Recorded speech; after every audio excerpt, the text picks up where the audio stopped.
నేను ఈరోజు 10th డివిజన్లో నాగుల వీధిలో నేను ఈరోజు డోర్ టు డోర్ క్యాంపెయినింగ్ చేసి ప్రజల దగ్గరికి వెళ్ళి ప్రజలు సొంత బిడ్డలాగా ఆదరిస్తున్నారండి. వాళ్ళ కష్టాలు తెలుసుకుంటున్నాను. వాళ్ళు ఒకే ఒకటి చెప్తున్నారు, మీరు ఇంత దూరం రావాల్సిన అవసరం లేదు అమ్మ, నేను ఖచ్చితంగా మేము టీడీపీ పార్టీకే ఓటేస్తాం. మేము వైసీపీ పార్టీకి గత 4 ఏళ్ళ నుంచి ఓటేసి ఖచ్చితంగా చాలా అంటే చాలా కష్టాలు పడుతున్నాము. అసలు రోడ్స్ చూస్తే ఈరోజు రోడ్స్ పరిస్థితి ఎలా ఉంది, అదేవిధంగా మురికి నీళ్ళు చూస్తే మురికి నీళ్ళు అంతా ఇంట్లోపలికి వచ్చేస్తున్నాయి. కాలువలో చెత్త చెదారం అన్నీ ఉన్నాయి. అస్సలు శుభ్రంగా లేదమ్మా, మీరు ఇంత దూరం వచ్చి అడగాల్సిన అవసరం కూడా లేదు. అదేవిధంగా ఈరోజు ఇప్పుడు ఈ వీధిలో మా నాన్నగారు నారాయణ గారు సుబ్రహ్మణ్యం స్వామి గుడి కట్టడానికి ఆల్రెడీ 5 lakhs అమౌంట్ శాంక్షన్ చేశారండి. ఆల్రెడీ స్టార్ట్ అయిపోయింది. అండ్ ఖచ్చితంగా 2014 నుంచి 2019 వరకు ఏదైతే అభివృద్ధి చేశారో అండ్ ఆ ప్రభుత్వం వచ్చినప్పుడు నారాయణ గారు వచ్చినప్పుడు జరిగింది, ఇప్పుడు కాదని చెప్తున్నారు. ప్రతి ఒక్కరూ కష్టాలు పడుతున్నారండి. అది నిరుపేద ప్రజల నుంచి మీరు పెన్షన్ తీసుకోండి, పెన్షన్ టైంకి రావట్లేదు. దోమలు ఉంటున్నాయి. నెల్లూరు ఇప్పుడు ఒక దోమల సిటీగా పేరు అయ్యింది. సో ఖచ్చితంగా ప్రతి ఒక్కరు సఫర్ అవుతున్నారు. దానికి ఒకే ఒక solution, under ground drainage system. ఎప్పుడైతే మురికి నీళ్ళు అండర్ గ్రౌండ్లో వెళ్ళిపోతాయో ఖచ్చితంగా ఆ దోమల ప్రాబ్లం ఇంకొండదు. సో నారాయణ గారు వస్తే first and foremost under ground drainage system చేస్తారు. అది 90% ఆల్రెడీ పూర్తయిపోయిందండి. దానికి దాదాపు 540 crores పెట్టారు. ప్రాజెక్ట్ శాంక్షన్ అయిపోయింది. కానీ వైసీపీ పార్టీ వాళ్ళు వచ్చి దాన్ని అక్కడే ఆపేశారు. ఇది ఒకటే కాదండి, మీరు గృహ నిర్మాణం తీసుకోండి. 47,000 houses 8 monthsలో అయిపోయాయండి. దానికి 2,250 crores పెట్టారండి. అదొక చిన్న అమౌంట్ కాదు. కానీ ఇప్పుడు ఆ ఇళ్ళన్నీ ఏమైపోయాయి? అవి నిజంగా నిరుపేద కుటుంబాలకు ఇచ్చుంటే ఎంతో సంతోషంగా ఉండేవాళ్ళు.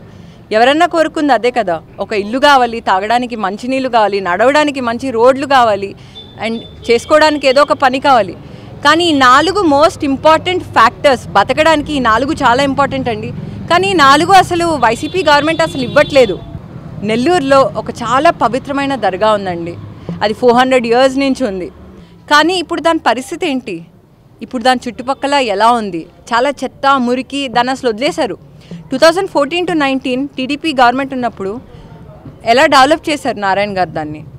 ప్రతి ఒక్క సెకండ్ మానిటరింగ్ చేసి మొత్తం శుభ్రంగా చేసి అదొక చాలా పవిత్రమైన ప్లేస్గా చేశారు. దేశ విదేశాల నుంచి, ఒక ఇండియా ఒకటే కాదండి, భారతదేశం ఒకటే కాదు, దేశ విదేశాల నుంచి ప్రజలు వచ్చి దాన్ని చూసేవాళ్ళు. కానీ ఇప్పుడు దాని పరిస్థితి ఏంటి?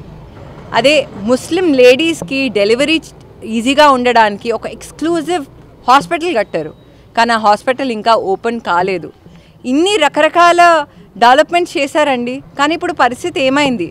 మీ చేతుల్లో ఉందండి నిర్ణయం. మీకు నిజంగా అభివృద్ధి కావాలంటే, నెల్లూరుని ఒక స్మార్ట్ సిటీగా చేయాలంటే, హైదరాబాద్లో ఎలా అయితే నారా చంద్రబాబు నాయుడు గారు ఒక నెక్లెస్ రోడ్ చేశారో అలాగే మనం చేయొచ్చు. నెల్లూరుకి ఒక చెరువు ఉంది, అది కూడా దర్గా పక్కనే ఉంది. చాలా చాలా అంటే చాలా అద్భుతంగా వస్తుంది. అక్కడ మనం కమర్షియల్ టూరిజం ప్లేస్గా చేస్తే ఆ దర్గాని ఘాట్ వేసి డెవలప్ చేసి 100% ఎంప్లాయ్మెంట్ ఆపర్చునిటీస్ ఉంటాయండి.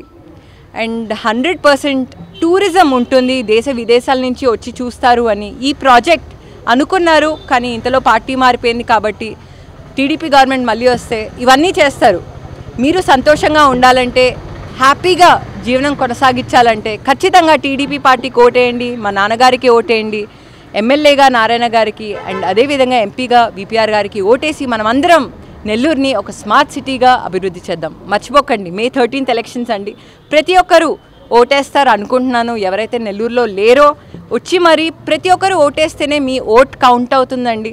నెల్లూరుని అభివృద్ధి చేయాలంటే తప్పదు. ప్రతి ఒక్కరూ మనం అందరం కలిసి ఒక కుటుంబంలాగా అయ్యి మన టీడీపీ పార్టీకి ఓటేద్దాం, నారాయణ గారిని గెలిపిద్దాం. Thank you.